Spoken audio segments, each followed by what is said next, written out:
Ratu Elizabeth itu punya suami yang gelarnya adalah pangeran. Pangeran siapa, Bayu? Pangeran Panasonic. Kok Pangeran Panasonic sih? Pangeran Philip. Ya lah, Philip sama Panasonic sama-sama merek radio. Oh, gitu ya. Tadi kamu bilang Pangeran Panasonic, maksud kamu apa sih itu dari tadi? Hah? Dari tadi saya lihat kamu itu ngaco terus. Sebenarnya kamu masuk itu sih apa? Sebenarnya kamu mau itu apa? Ya enggak Pak, maksudnya sama-sama radio gitu lah. Sini kamu sini. Iya Pak, tambah aja Pak. Sini. Galak bener. Dari tadi kamu saya lihat berisik aja. Sini kamu sini. Iya Pak. Kamu coba nyari perhatian. Iya Pak, saya tahu nyari kemana-mana. Kamu nyari kemana? Kamu jangan ikut-ikut. Kamu mau saya hukum keluar atau saya hukum dengan pertanyaan?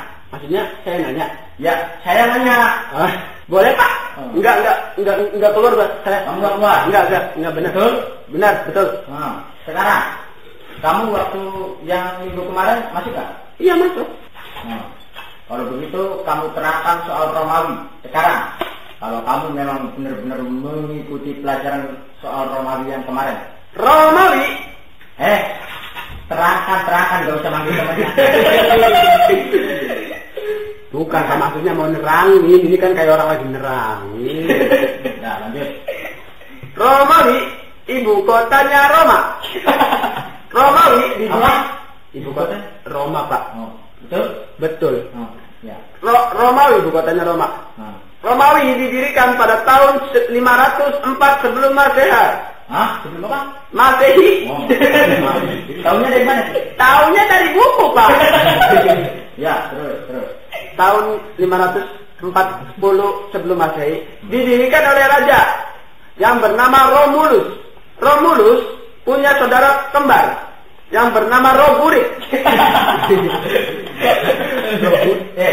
Itu dari mana? Romulus benar. Romulus Pak, kan dia punya anak kembar.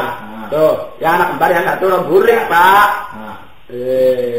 Dulu sejarah kok cuma Romulus doang. Itu kan dulu sekali sebutin. Itu karena malu karena buriknya Pak. Teruskan. Romulus punya putra pangeran yang berjudul Pangeran apa? Bernama. Oh ya, bernama Pangeran Agustus. Pangeran Agustus punya saudara kembar juga. Jadi Pangeran Romulus beranak dua kembar juga, yang satu satu anaknya. Dua Pak, dua. Dua ya, dua Pak lahir kembar, yang satu berhubung takut berebut tahta dibuang ke Jawa Pak. Terus ini menarik. Beranak dua Pak. Dia bodoh ya. Beranak kembar dibuang ke Jawa karena berebut tahta. Itu namanya Pangeran Jumadilaki. Ya, dikirim ke Jawa, di dekat daerah Cirebon itu, Indramayu. Itu dikasih nama Jumadilaki, Pak. Jumadilaki namanya. Ini sejarah perlu diperbarui. Ayo teruskan. Ya kan dia punya anak di Jawa tuh 11 orang Pak. Dia Rawar, Rejab, Safar, Mulut, banyak Pak, pokoknya banyak. Safar, mulut, hidung, pundak, lutut kaki ya terus. Kamu apa? Pelajari sekali lagi soal Romulus, besok saya tanya. Tidak ada Jumadilaki semua. Tidak ada Pak? Enggak ada. Tidak ada ya. Tapi pangeran siapa itu tadi yang dibuang ke Jawa? Bapak senang sama yang namanya Roburik? Enggak, saya tertarik itu. Saya tertarik. Mungkin juga ya. Oke, sekarang kita lanjutkan. Nah, anak-anak, bagaimana kalau kita memasuki pelajaran apa lagi Pak? Enggak, ini kan soal sumpah pemuda ya. Nah, sekarang apa artinya sumpah palapa? Sumpah palapa artinya Gajah Mada nggak boleh makan hamburger. Dengarkan. Nah, sumpah palapa artinya bukan Gajah Mada, bukan makan hamburger, makan palapa. Tidak mungkin. Apa gila? Masa palapa makan? Gajah Mada makan palapa? Mana muat kalau palapa seperti gitu kok? Nanti dimarahin sama Praja Pak. Maksud Bapak bukan palapa yang itu. palapa yang zaman dulu itu, kalau sekarang itu sebuah makanan. Kalau sekarang ini namanya rebung ya. Kalau sekarang namanya rebung. Rebung itu bambu muda ya, kayak bambu muda. Iya, enggak, lain. Rebung sama bambu bambu muda lain. Oh, Pak Ati deh, Pak. Oh, enggak. Ini umpan ayam. Itu yang udah dicoletin sama kamu. Bilik. Enggak, bukan lain. Dua lain aja lain. Pokoknya rebung aja rebung ya. Sekarang, nah setelah itu mulai Indonesia kemasukan orang asing, yaitu Belanda. Belanda pertamanya itu tujuannya mau berdagang. Nah, bukan mau mati, bukan ya? Bukan, mau berdagang. Kirain masuk kayak bapak kayak aku. Kalau orang jadi sawit bilang itu ngeraktor. bukan. Maklum Pak, bapaknya kan tukang mesin. Oh iya. Kenalnya traktor doang. Nah, ada sebuah badan perdagangan milik Belanda yang ada di Indonesia waktu itu. Itu disebut VOC. Ingat? Ya ingat Pak. Ya, ingat VOC? Kenapa aja lah? Hah?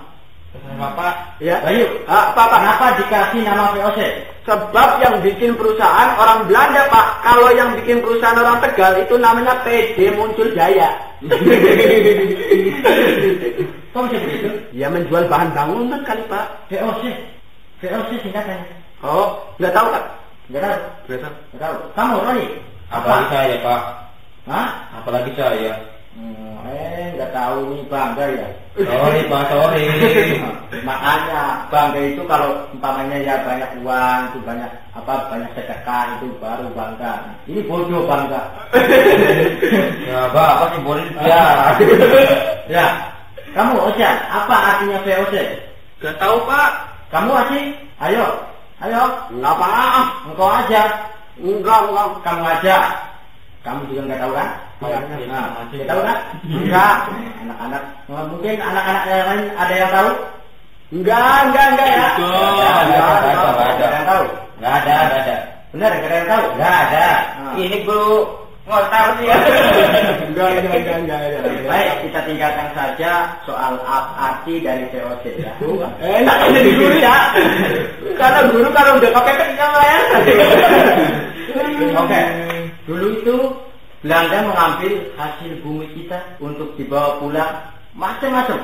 Hasil dari bumi inilah, bumi itulah. Nah, sekarang saya tanya kamu, yang dari Maluku, Rempah, Pak. Aduh, ini pintar kamu ya. Kamu Roni, kalau dari Sumatera? Dari Sumatera, Pak. Mengambil kopi dan karet. Pintar. Tuh, ben kamu juga pintar ya. Jelas, Pak. Ya, kamu Acing dari Jawa, apa dari Jawa? Dari Jawa membawa sarung dan timun suri Pak. Anak salah. Oh, timun suri. Hah? Timun suri. Apa tadi? Timun suri macam orang weru juga kan bapaknya belewah lah. Belewah kan gitu lah. Bukan timun suri. Oh. Bukan belewah. Bukan timun suri, bukan belewah, bukan. Kalau nggak salah nih TKW, Pak. Ya, kalau salah mohon dimaafkan, Pak. Namanya juga murid, Pak. Iya benar. Nah, benar. Baik, kita tinggalkan saja dari Jawa membawa apa ya, karena saya juga kurang tahu persis. Nah, akibat ada Belanda di Indonesia itu, maka terjadilah asimilasi atau percampuran. Campur aduk apa ya? Campur aduk ya? Campur aduk. Sama kayak istilah campur-campur. Ya. Banyak yang disebut Indo ya. Indo yang tidak disengaja. Artinya pas Belanda lagi menang kan, Pak? Bukan Belanda lagi meleng, penduduk. Nah, hasil perkawinan campur itu menghasilkan nama-nama Indo ya. Nama-nama yang bagus, nama-nama Indo ya. Indo ya Pak. Oh ya, kalau nama Indo itu kayak Kristin. Iya. Ya kalau anak lokal kan namanya Sawijah.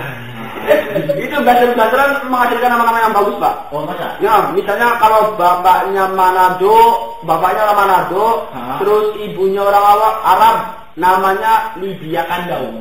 Arab Manado. Libya Kandau. Kalau seumpama bapaknya ibunya orang Arab, bapaknya orang Tegal, namanya Muammar Arba'in. Kemarin tetangga saya cakap, ibunya orang Bandung, bapaknya orang Rusia, anaknya namanya Cecep Gurbacet.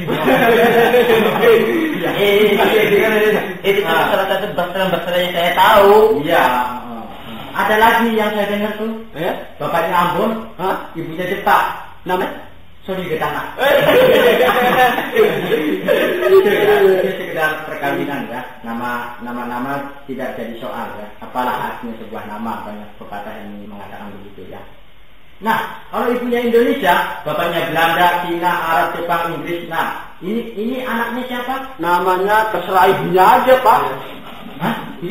Yo, bapaknya banyak bener ini orang apa beres sih? Kayak lembut banget. Maksudnya atau. Disingkat saja, pokoknya namanya nggak penting ya. Apalah artinya sebuah nama. Baik, anak-anak itu tadi sekedar refreshing pelajaran sejarah ya. Sekarang kita masuki ilmu hayat ya. Pak Guru akan terangkan mengenai masalah akar-akaran. Dengarkan, setiap tumbuhan harus mempunyai akar. Karena dia sebagai penghisap zat, Pak, untuk kehidupan batangnya. Iya, Jawa pintar juga ya. Orang Jawa pintar, Pak. Nah, sekarang kita memasuki masalah akar. Setiap akar yang berbiji serabut, maka dia akan berbiji tunggal. Bayu, iya, keren. Udah masuk bagian biji emang? Oh enggak. Ya itu pokoknya itu sebuah patokan ya. Sebuah patokan. Sebuah patokan. Apabila suatu tanaman berakar serabut, maka dia akan pasti berbiji tunggal. Dan kalau dia sebuah tumbuhan berakar tunggal, maka dia akan berbiji ganda. Ya, dalam tumbuhan itu ganda tuh loro, dua. Dua itu kan saya. Loro 2 kali foto wae. Jangan juga ya. Iya, tidak pernah dijawab. Saya punya biji ganda 2, Pak. Punya biji ganda. Biji apa? Yang kita tahu. Kalau dipikirin terus ya. Kalau pernah dijawab di mana, Pak? Di Indramayu mungkin, Indramayu. Di Indramayu. Nah, ada juga sebuah tumbuhan yang tidak konsisten itu ya. Maksudnya berakar tunggal tidak, berakar serabut juga tidak. Ya, bisa dibilang tumbuhan banjir gitu kan. Ya. Itu tumbuhan ada yang banjir. Emang ada tanaman yang bijinya ganda campuran? Iya. Ada antara Libya Kando dengan Sony Betamax. Itu kan kamu mau nyetik itu kan? Iya. Kalau manusia itu berakar apa sih? Manusia? Iya. Manusia itu termasuk akar tunjang. Manusia masih tidak berakar. Kalau berakar sih kamu tidak akan bisa jalan. Manusia berakar tunjang, makanya bijinya ganda. Ganda ya. Tapi bijinya ganda. Ini kan jadi berganda gitu. Nah, kawin apa ya? Kawin ya? Iya, jadi mesti kawin. Kawin, enak dong. Jangan diteruskan. Tadi itu mengenai tumbuhan. Karena kemarin yang belum saya ulas dalam tumbuhan, yaitu cuma tentang akar-akar saja. Iya. Sekarang kita memasuki dunia hewan. Dunia hewan atau burung-burungan ya. Burung saya kali, Pak. Enggak burung beneran aja, Pak. Ya itulah burung pokoknya. Burung adalah salah satu jenis unggas yang bisa hidup di berbagai tempat ya. Burung atau unggas itu banyak sekali jenisnya. Nah, itu jenisnya sekitar kurang lebih 8.500 macam burung yang hidup di dunia ya. Nggak percaya Coba aja hitung kamu sendiri. Hitung aja sendiri. 8.500 biar mampus. Banyak juga ya Pak. Dulu itu yang itu siapa sih Pak? Ada khusus tukang hitung. Orang nggak ada kerjaan aja burung hitung. Mengenai soal burung-burung itu salah satunya seperti burung penguin yang bisa hidup di daerah dingin seperti di Alaska apa? Nggak bisa dibawa pulang burungnya Pak. Kamu bawa karung dari rumah ini kamu kan dari bawa karung. Ya. Nanti bawa karung seumpama. Ya buat apa? Buat apa? Buat apa? Ya kan karung tadi mau dibawa pulang. Oh ya, kalau bapak aku ini dengerin ya, jangan sampai nggak didengerin. Nanti nggak masuk kamu. Ya nggak lulus ya.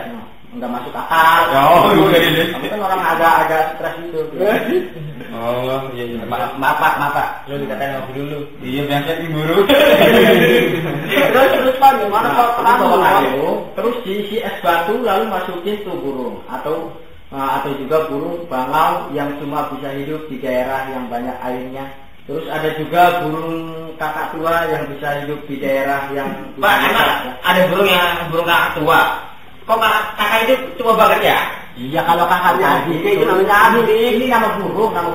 Berarti kalau kakak tua adiknya namanya adik tua ya? Ini goblok pertama kali Pak. Ya, sama mungkin ibunya waktu lahirin dia suasananya nggak betah. Ini nih burung desanya. Kan? Sedangkan ada burung yang bisa hidup di mana saja. Namanya kemana aja Pak burung tuh? Enggak, ini tergantung yang bawanya.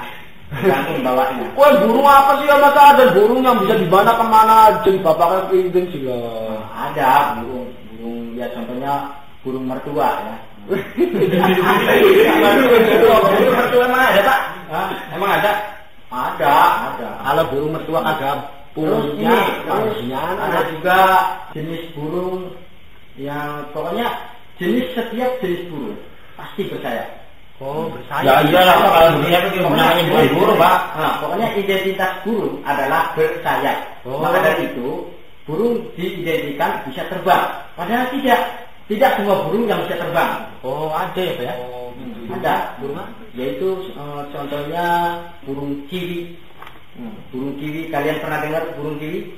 Oh, mana bisa terbang Pak? Mana bisa terbang? Orang tuang sendiri. Maksudnya bapak bukan kiwi, itu kan kiwi merek semir, bukan kiwi merek semir, bukan.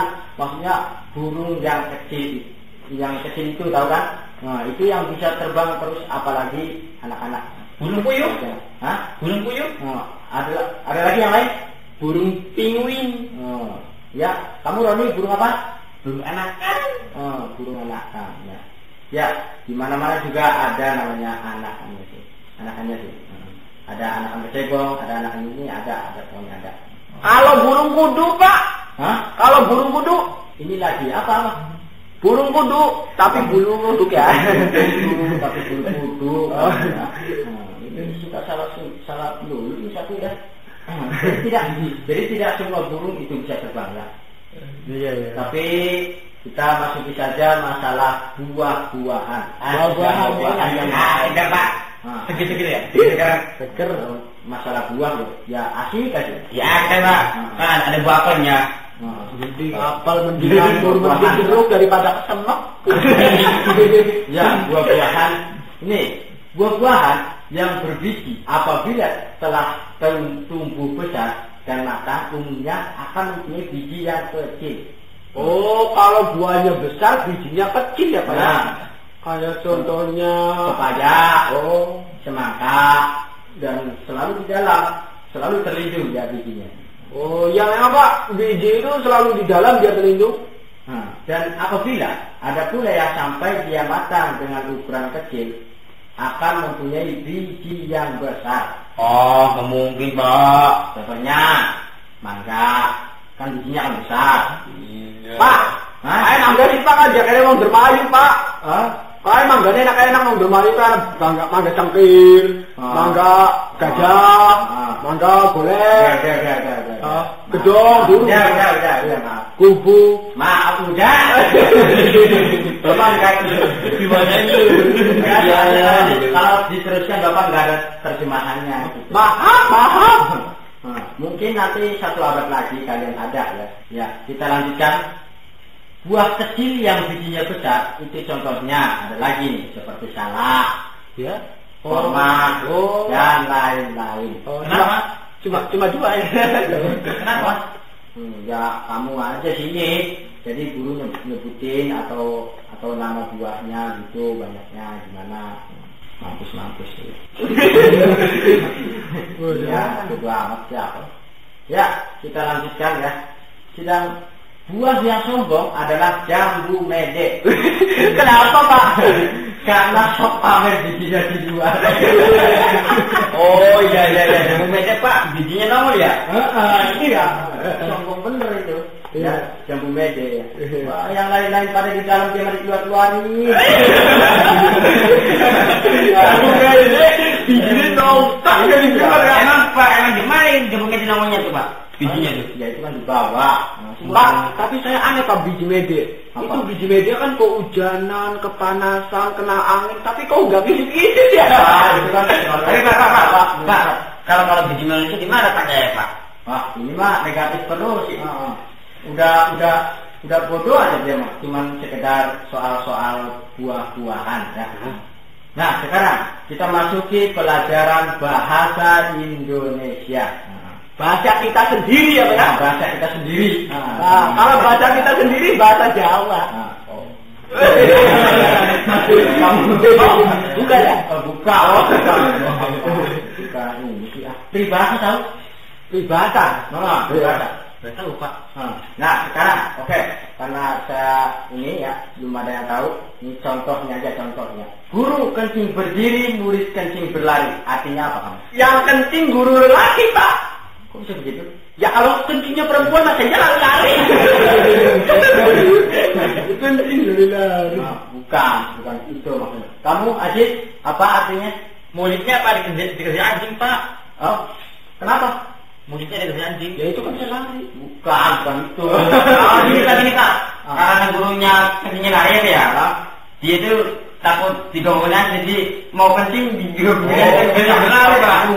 Pak, saya bisa Pak. Apa? Karena maksudnya apa yang dilakukan guru itu nanti akan diikuti oleh murid-muridnya. Nah, pintar bertambah. Itu orang baca buku. Karena ada satu lagi.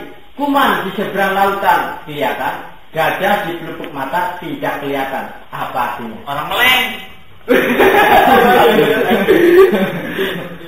Ini dari tadi suka ngomong meleng ya. Tahu Pak, orang bapaknya matanya meleng, bengongnya kali ya. Nah, sekarang kamu asing. Apa? Ada sebuah kalimat. Kamu asing. Iya. Asing. Iya Pak, saya. Oh, tadi salah jawabnya. Iya, sorry. Si Ending mencuri uang, termasuk kalimat apa? Kalimat haram. Ya kayak nyuri. Terserah lu dah. Orang. Nah, ada satu lagi nih. Nah, rusak susu sebelanga gara-gara nila setitik. Artinya, aduh sayang sekali Pak. Masa iya toh nila susunya sebelanga rusak karena titik-titik nila. Bukan, ada belakang gitu ya. Itu kalau ibarat suatu kebenaran itu gara-gara sedikit kesalahan, sedikit contrengan sedikit bisa merusak semuanya. Oh, nggak ada di buku catatan saya. Enggak ya. Berakit-rakit ke hulu, berenang-renang ke tepian. Oh, jadinya itu Pak, mandi di tengah-tengah. Tahu tenggelam jadi terus ke tepian itu berenangnya itu. Wah, tuh Pak. Berakit-rakit ke hulu, berenang-renang ke tepian. Orang nyelamatin diri Pak. Kok bisa begitu? Ya kalau jangan lu kalau bukan, itu. Emang hampir sama tapi bukan itu. Jadi ini maksudnya kalau ibarat kita mau berusaha itu mengharapkan sesuatu itu harus berusaha. Oh, bersakit-sakit kemudian ya Pak ya? Iya. Itu maksudnya. Ada lagi. Besar pasak daripada tiang. Orang itu Pak.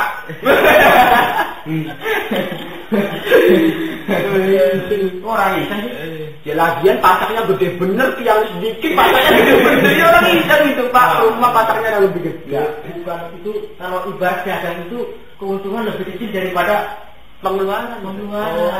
Jadi kita sebagai guru ya, sebelumnya kita kan udah berekspresikan dulu ke daerah-daerah mana, daerah si A, bahasa ini, itu. Oh, berarti aku udah keliling dunia ya? Bukan keliling, kalau keliling dunia. Oh, muter-muter? Enggak. Terus apa? Muter-muter. Oh, ya pesan tahun mau muter-muter aku lah ngomongnya. Iya. Ya, sekarang pengetahuan umum. Penemu listrik, kamu tahu, Aziz? Ya, Pak. Alfa Edison. Iya.